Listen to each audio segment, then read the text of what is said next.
Hello, I'm Autonomous Zed. You may know me from such productions as Bob the Builder, Genlock, and my personal favorite, First Dates. 35-year-old HR specialist Charles has some unique dating techniques. I would describe myself like quicksand, because the more you fight, the deeper you sink into me. I'm here today to talk to you about a show we've all come to know, come to love, come to bond over, come to bum. That's right, it's Twin Peaks. Airing from 1990 to 1991, from its initial reception, the show itself became a cultural phenomenon with a strong cult following. It's posited that it's one of the first to become water-cooler talk television, and its legacy would be felt in many well-loved visual mediums. Let's throw some of those clips right now. Okay, but I'm only going along so that you'll see how stupid this all is, and drop this subconscious mumbo-jumbo. Bushwood is behind it, and I'm the one who's going to find him. See? It is Bushroot. He's dead. Again? Guess that blows your swell theory about him, huh, Dad?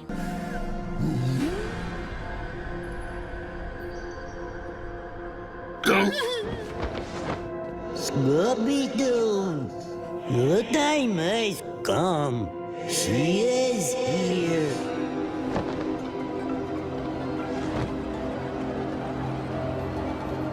Nova? I am not Nova. I have only borrowed her body so that I may bring you an urgent message. Scooby-Doo, your life is in danger.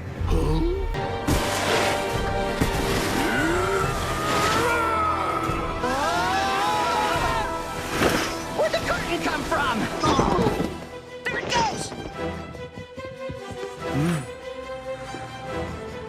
It's like David Lynch, like yelling, like with his earpiece in. He's like, "What is the Calvin universe?" There's Kirk and there's Spock and they're this and they're this. Like, I don't know what that crap is. That J.J. Abrams crap. Star Trek happened. It was the '60s show, and I'm making this. I don't know what that crap is. J.J. Abrams is garbage. His films are a garbage can. That Calvin is crap. What is that? He made the Iron Curtain and the Gremlins too. Fake butter and AIDS and Twin Peaks. Baby Boomer Santa, thank you for MTV.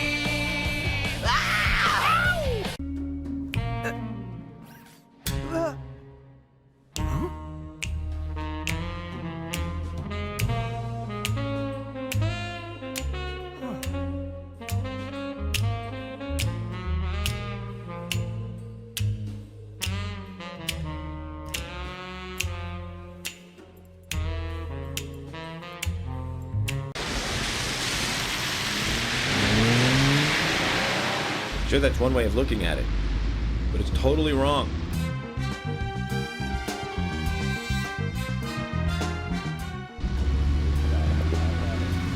Listen, they both need each other. It's called interdependency, and they both know it. Yeah, I know. He does terrible things to Tom. Nasty, even sadistic things. But that's fine, as long as that's what Tom wants. Think about it. His actions. He's always asking for it. It's his partner's job to fulfill that need, and Jerry knows that. Proof? Well, in the Tom and Jerry show, they live with each other. How's Annie? How's Annie? How's Annie? How's Annie? You is the coffee.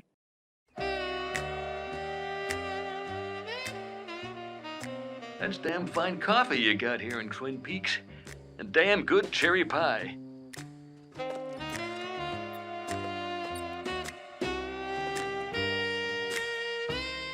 Brilliant. I have absolutely no idea what's going on.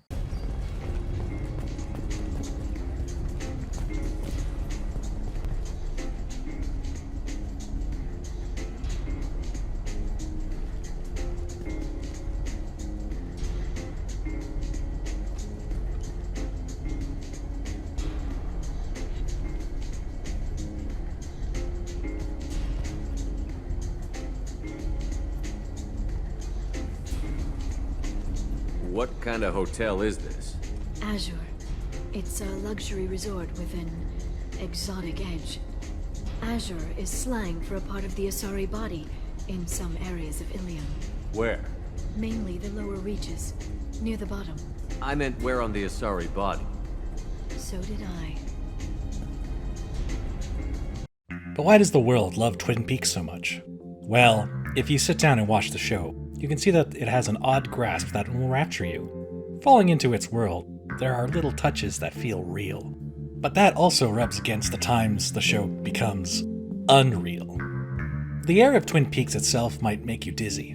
Sometimes, you see figures in the dark that you're not sure are real to begin with. Consider at the time, unless you were recording each episode with a VHS, you might not be entirely sure what you saw was real. Combine that with the fuzz of the old TV glow, those ghosts could have been there for all you know. But don't take my word for it. Let's run some clips! Sheriff, it's Pete Martell up at the mill. I'm gonna transfer to the phone on the table by the red chair. The red chair against the wall. The little table with the lamp on it. The lamp that we moved from the corner. The black phone, not the brown phone.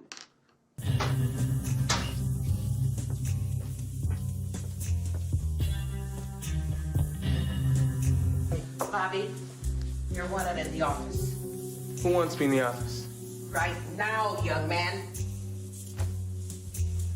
Watch out.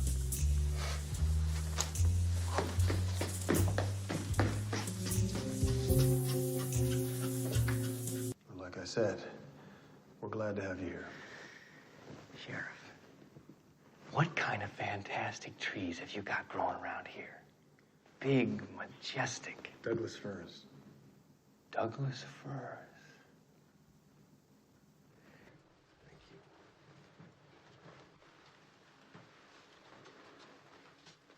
Oh, it fell down. I think I saw a cottontail rabbit. It must have been a snowshoe rabbit.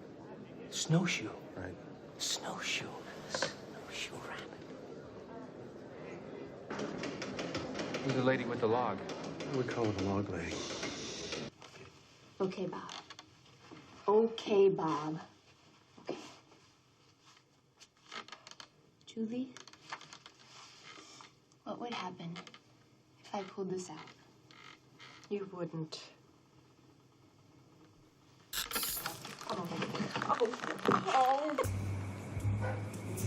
You're not drinking and driving, are you? Well, we're all pretty broken up about what happened today, sir. Besides, Bobby's doing most of the driving. Diane, it struck me again earlier this morning. There are two things that continue to trouble me, and I'm speaking now not only as an agent of the Bureau, but also as a human being. What really went on between Marilyn Monroe and the Kennedys? And who really pulled the trigger on JFK?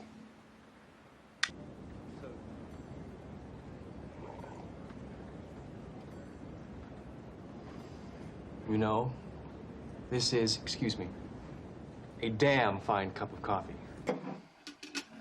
Mr. Cooper, how do you take it? Black as midnight on a moonless night. Pretty black. Fellas, don't drink that coffee.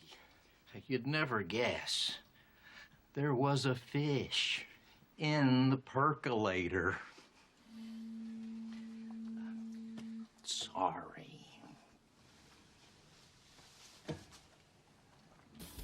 What?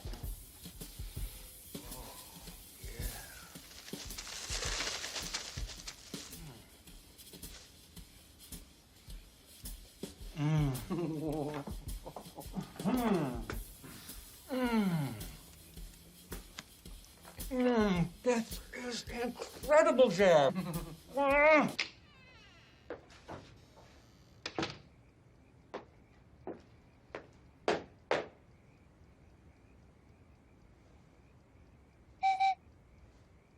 By the donuts, deputy. Anyone for a warm-up? Oh, yeah, you bet.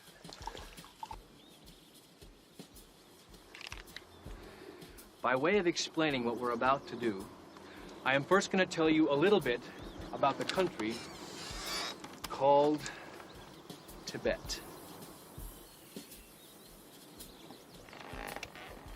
I warn you, Albert's lacking in some of the social niceties. Nobody's perfect. Isn't that the truth? And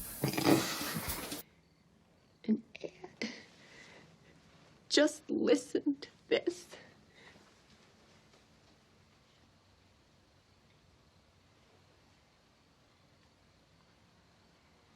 Completely silent. Look, son, don't be afraid. We'll all be there together. Afraid of what? Well, the funeral.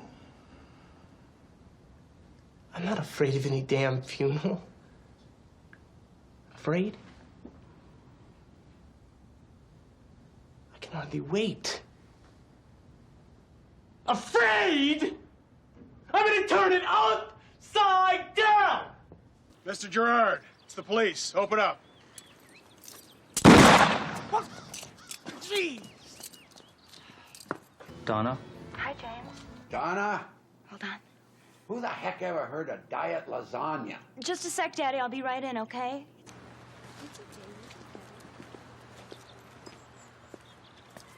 Yes, but only one has a best friend with one arm. Harry, in the heat of the investigative pursuit... Have you ever killed anybody? Have you? My father has. During wartime. That's different. Different from what?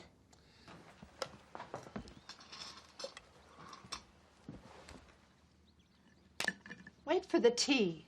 The fish aren't running. Now, let me get this straight. Your entire country is above the timberline? Folks, ladies and gentlemen,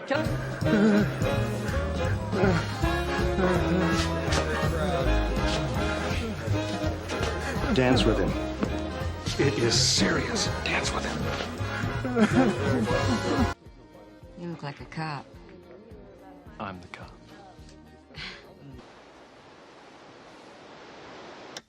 James! What'd you do? I just hit a button. Hit it again.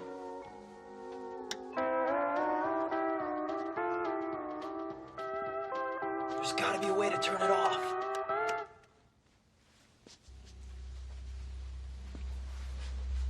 My little coconut. Time for a cup of joe and a donut. Twin Peaks will be right back. I'm going to get the sheriff. Twin Peaks will be right back.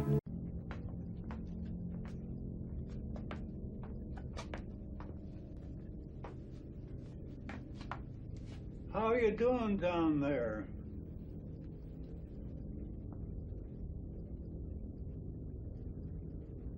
Warm milk. Is that bag smiling? Smiling. It's half done. Oh, Nancy Dotes and little Lamsey Divey, a kiddly divey too, wouldn't you? Oh, Mersey Dotes and little Lamsey Divey, a kiddly divey too, wouldn't you? Now if the words sound queer and funny to your ear, a little bit tumble and jivey, say mares eat oats and does eat oats and little lambs eat ivy. I'm back. Andy.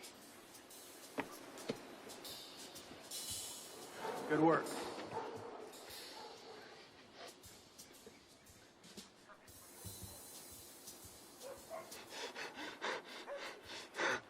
May I ask what this is regarding? I'm here to sell him some shoes.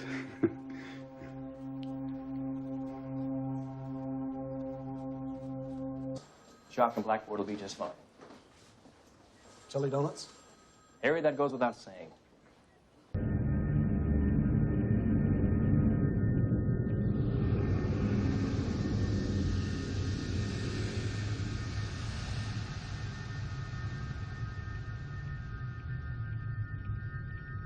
Sorry to wake you. Do you see cream corn on that plate? No.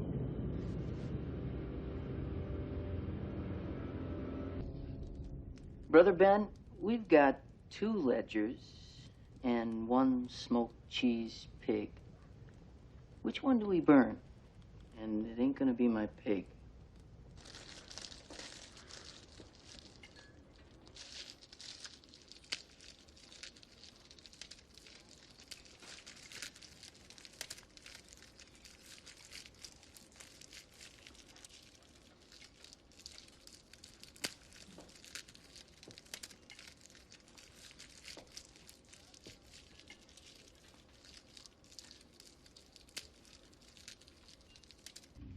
Would you like some lemonade? I also have some saltines and some apple butter. Or would you like to wash your hands? No, thanks. Is this? 6:42 a.m. Rough sleep. I dreamt I was eating a large, tasteless gumdrop. I awoke to realize I was aggressively munching on one of my air pillow silicone earplugs. Hence the tastelessness. Diane, I am now upside down.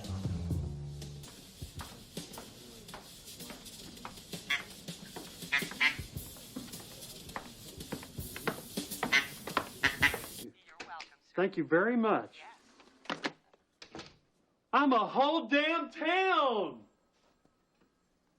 I'm a whole damn town. Woo! Don't ask. Excuse me, I'm looking for a Sheriff Harry S. Truman. That's me. Federal Bureau of Investigation, Regional Bureau Chief Gordon Cole. That's a real mouthful, but I can't hear myself anyway. Is neat having the place all to ourselves. Pretend it's ours. Like we're married or something. Well, we can do that. Nadine. There's some other stuff we can do, too. Well, like what? You know, silly. Leo Johnson, welcome home. Welcome home, darling. Because you're a special guy, Leo. And we just want you to know that we remember all the great stuff you did for the ones you loved. Ice cream. Bobby!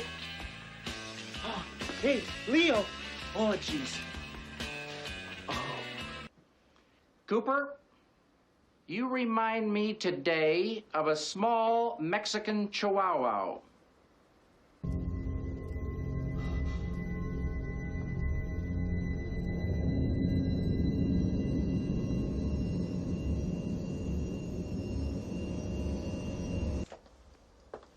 Oh, is that where you got shot? Yeah.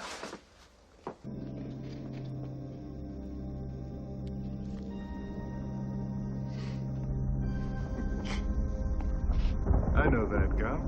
I used to chew it when I was a kid. That's my most favorite gum in the world. That gum you like is going to come back in style.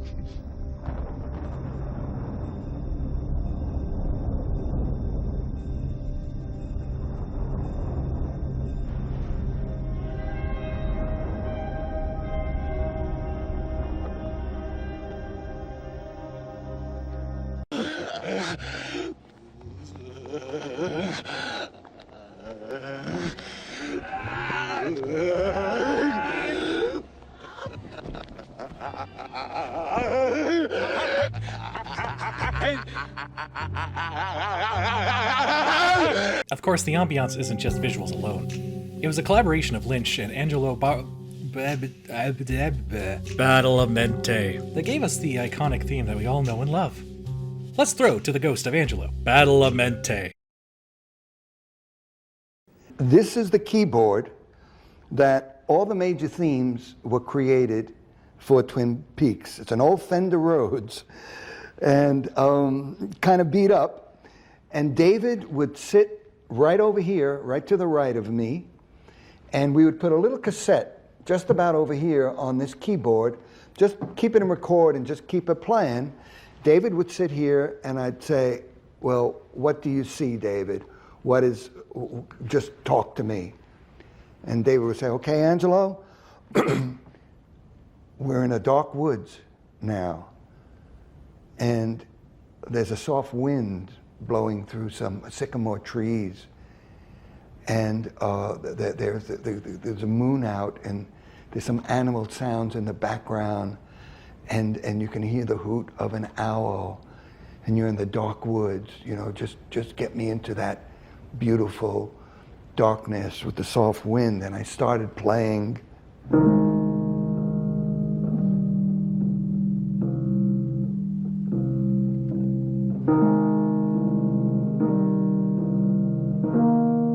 And David would say, Angelo, that's great. I love that. That's a good mood. But can you play it slower? And I'd say, slower, David? Okay. And I'd go. He says, that's it. That's a good tempo. Just keep it going slow like that.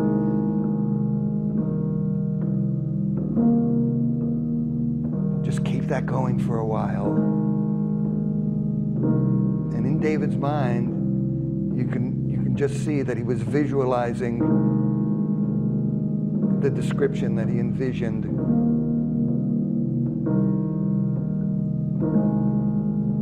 Then he would say, okay, Angelo, now we got to make a change, because from behind a tree in the back of the woods, there's this very lonely girl. Her name is Laura Palmer, and it's very sad, but get something that matches her. And I just segued into this.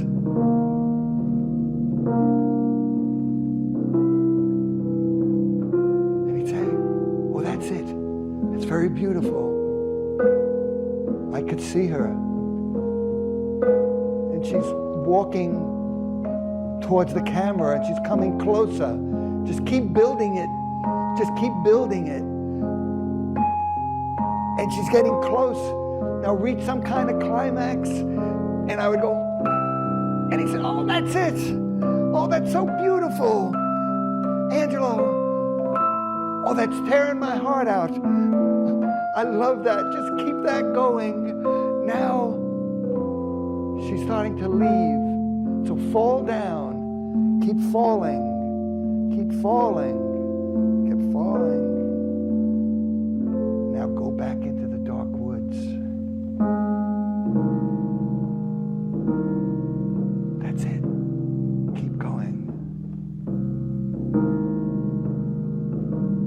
Just keep it going.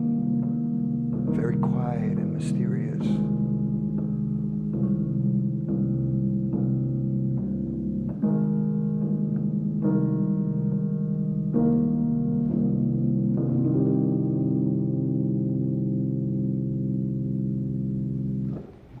David got up, he gave me a big hug. He said, Angelo, that's Twin Peaks.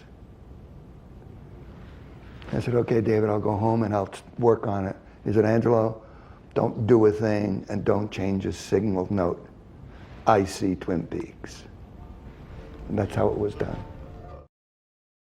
Truly a genius, Mr. Lunch. But who is he really?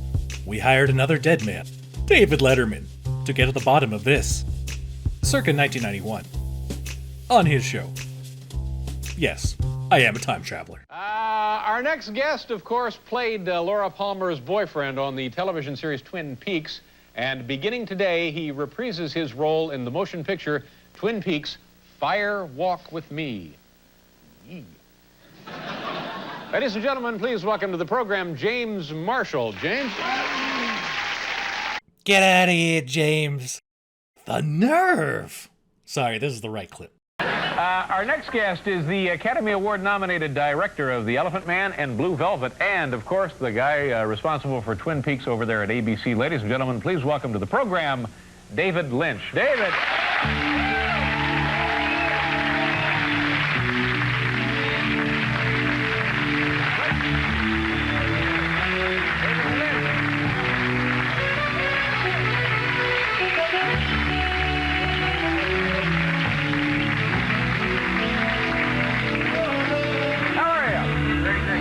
Thank you very much for being on the program.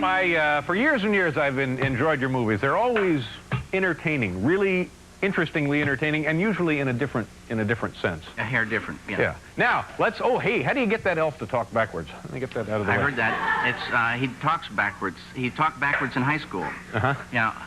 And that's it. That's it. Yeah. I mean, I didn't know he talked backwards, and I asked him to get ready to talk backwards, and he said no problem.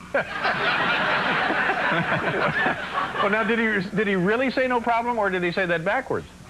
He said it that forwards. Yeah. Tell us now what is happening with the show. It's been on ABC now for 2 years, and when it came on, it was like one of the most talked about, most highly rated shows of all time. So where do we stand now? Well, we've been those popularity polls, we've been decreasing in them steadily. Mm-hmm.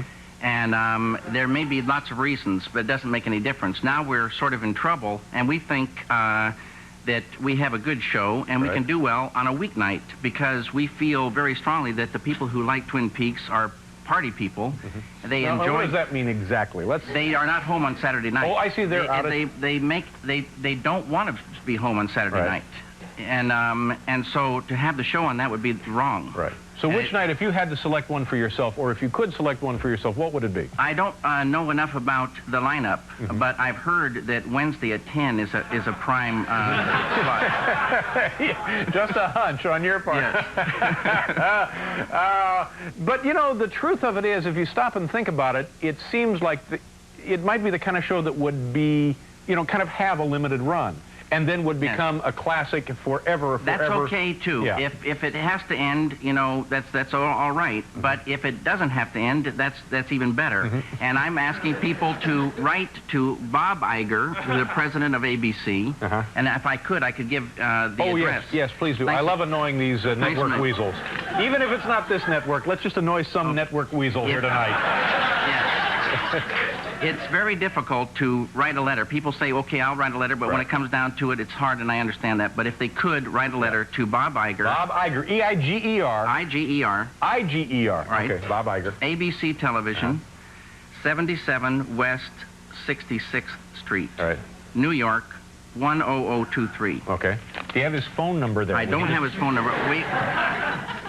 Do you know this guy? Yes, he's a real good guy. And is he on your side? He is. Yeah, okay. But he needs to know certain things from the people. Yeah. You know, this is here lately, they've saved a lot of shows like this. Cagney and Lacey was one, and then, you know, several others I can't remember right now. This is true. Yes. But I have to believe that you're the kind of person that if this does not turn out the way you would like it to turn out, that you have several other projects right now that you're in the middle of, don't you? I do.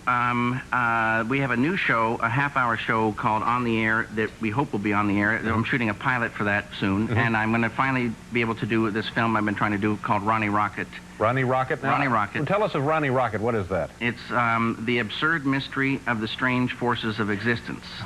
And that's... Who might be in that? Well, little Mike, Michael Anderson, will be Ronnie Rocket. And Ronnie Rocket is 3.5 feet tall. Wow. And you also, in a couple of episodes on the Twin Peaks, you've appeared yourself, haven't you? I have. Yeah. I've had a great time doing it. Shall we show the people this? Do we have any of that footage? Yeah. Do you know Rune Arledge over there at ABC? No, sir, I don't. Oh, man, if you ever meet this man, ask to see his cufflink collection. That's all I'm going to tell you. Okay, so this is David Lynch now in his very own creation, and you're playing a sheriff, right? I'm playing Agent Cooper's supervisor. Right. I'm his supervisor in the Federal Bureau of Investigation. Okay, here we go. A couple of seconds from Twin Peaks. David Lynch.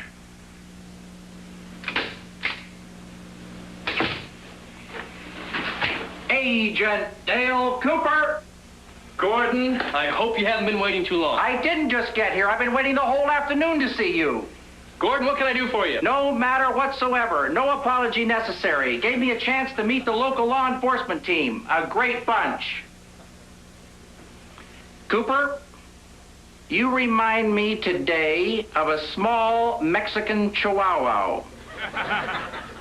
Can I speak to you a moment in private, Coop? Of course, Gordon. Harry, can we use your office? You might ask the sheriff if we could use his office. Go right ahead.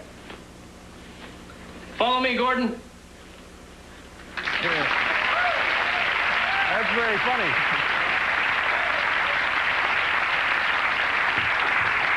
It's kind of a confident, dumb guy with a little hearing disorder. A very bad, 99% hearing loss. Yeah. But what were you like as a child? Is there anything in your background that would suggest what you've risen to here? No, sir. Really? No. It's, no. Do you have brothers and sisters? I have a brother and a sister. And then what do they do? My brother is responsible for all... You're making something up now, aren't you? Yes, you are. This won't be true. He's responsible for all the electrical wiring of the government buildings in the state of Washington. Oh, he is not. He is. He installed all of the electrical wiring? No, he has... It's been done before he was born, a lot of it. But in the new wiring, he's responsible for it. So, if a fuse goes, we call your brother? Yes. And you said you have a sister. Yeah, and what does she do? She's a financial planner. Oh, well, there you go. That sounds pretty good. It's a good thing to have. Yeah. And you're off now to what? You're going back to California? Tomorrow. Oh, good for you. Have a great trip. Good luck with the program. Good luck with your future projects. And it was a great thrill to meet you finally. David Lynch. We'll be right back here. Truly, an inspiration. But that's all the time we have here in the Discount Duck Black Lodge. For now, we must make ourselves to the movie theater and embark on our last adventure into what is seen as classic-era peaks, and witness the long-awaited prequel, Fire Walk with Me. I have been your host, Autonomous Zeddy. Get the hell out of here.